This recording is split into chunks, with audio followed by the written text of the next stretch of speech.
Hey guys, hope that you are having a good day.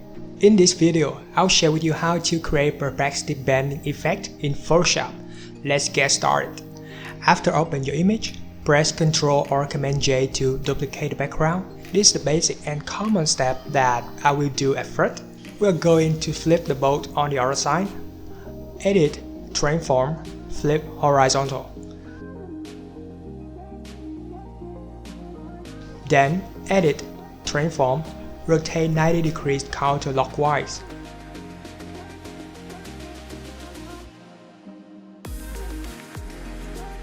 Reduce the opacity into half so you can see a bit of the below layer. Pick up Move tool and move it on the left side. Make sure to align the top left corner of layer 1 to the top left corner of canvas to hide the boat.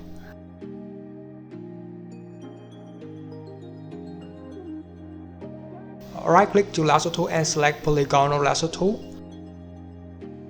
Create a start point outside of the lowest left corner of canvas. Click to the top left corner to create another point.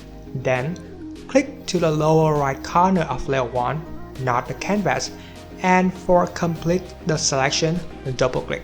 Next, click to layer mask icon to create a layer mask to layer 1 and bring back the opacity to maximum percentage. The important part is completed. We are now going to give it some adjustment to make it look realistic. In layer 1, head to Filter, Blur, Gaussian Blur.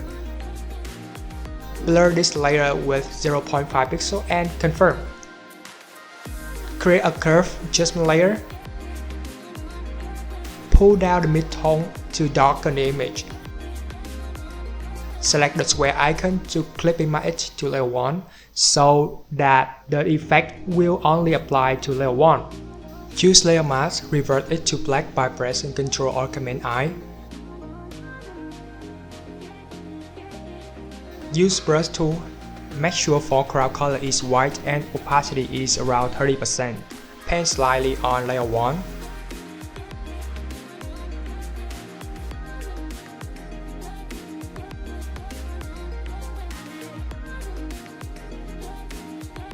Alright, it's your time to create perspective bending effect on your own photo. You can also check my resources in the link on the description if you want to. If you like this tutorial, hit like, subscribe and ring the bell to get notifications whenever we launch new video. Bye bye.